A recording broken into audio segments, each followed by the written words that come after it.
अस्सलाम वालेकुम व्यूअर्स, आप देख रहे हैं पटवार एनिमल्स चैनल और हम आपको दिखा रहे हैं जानवरों से रिलेटेड बहुत सी बातें, जानवरों से रिलेटेड बहुत सी मालूमात। और यहाँ मौजूद है दीवान फार्म्स पे और ये फार्म्स वाक़ हैं बेवल में और इस वक्त जो है वो इस इलाके के सबसे बड़े फार्म्स हैं। और यहाँ पे हमें काफ़ी एंटीक चीज़ें नजर आई हैं और हमने जनाब कहा कि अपने व्यूवर्स को इन एंटीक चीज़ों के बारे में बताएंगे।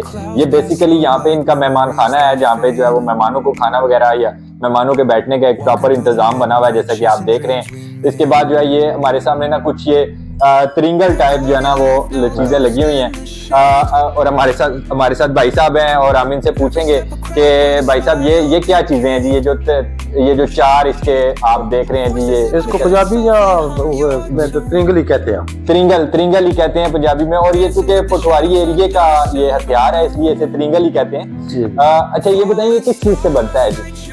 ये बांस की लकड़ है, ठीक है। या इसका कहते हैं अच्छा कऊ कहते हैं जिसको उसकी ये आगे जो होती है कऊ की होती है, ठीक है, पीछे जो कऊ का दस्ता होता है। कऊ का दस्ता होता है, जबरदस्त। और ये मेरे ख्याल भूसे के लिए या इस मकासद के लिए इस्तेमाल की जाती है। पहले वक्फों में जो होते थे ना जब बैलों से थ्रेशर किया जाता था, जी जी, हम गाँव बोलते थे, जी जी, उस तरह तो जमींदार जो इसको नीचे से गन्ने के ऊपर नीचे करने के लिए से करते थे। जी हाँ व्यूअर्स, आपको पता है कि जब थ्रेशर मशीनें नहीं थी तो उस वक्त जो है जो फार्मर जो होते थे ये अपनी जो गन्नम की उसकी गवाही करते थे।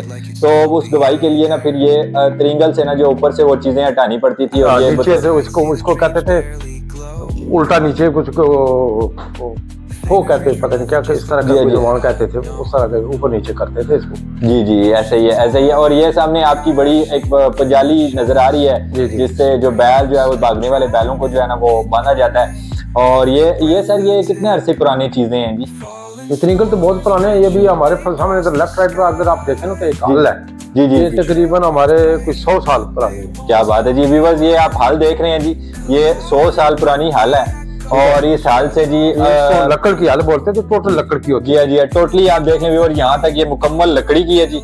और ये उस वक्त की आप कह लेंगे जी जो इसके गंदम की बुझाई भी इसी के साथ करते थे जी जी। और दूसरा गन्ना बाजरा और मक्की को जो चीर करते थे दरमियान से जी साल की मदद से करते थे। क्या बात है जी, बाजरा और मकई के भी चीरा और गन्नम का जो हाल है वो भी इसी बिजाई जो बिजाई होती थी जी, बकायदा ऊपर से आप बीज डालते थे वो नीचे चला जाता। हमारे पास मेरे ख्याल में पड़ी है जी जी, ऐसे ही है, ऐसे ही है। और ये देखें जी ये जो गाड़ी सी पड़ी हुई है जी, ये भी माशाल्लाह से बड़ा एंटीक पीस है। ये जो पंजाब में जो इंडियन में बैल भागने वाली दौड़ होती है ना, जी जी जी, ये उनके पीछे डालते हैं। जी जी, सवार जो होता है इसके ऊपर बैठता है। क्या बात है जी व्यूअर्स, ये हमें बिल्कुल ही एंटीक चीजें यहाँ देखने को मिली दीवान फार्म्स में और हमें ये भाई साहब ने बड़ी खूबसूरत बातें बताई। अच्छा सर, ये यहाँ पे भी त्रिंगल्स वगैरह हैं आपके, ये लटके में त्रिंगल और ये फावड़ा भी बिल्कुल लकड़ी के जो है वो लकड़ी का। ये इसके साथ दाने साफ करते थे जब जी जी बिल्कुल के घर चले जाते दाने, फिर उसके ऊपर करते एक बंदा नीचे से हवा की मदद से। ऐसे ही है, उस वक्त बिजली तो नहीं होती थी ना, फिर इसकी मदद से साफ करते थे। क्या बात है जी, मैं कहता हूँ जी कमाल हो गया।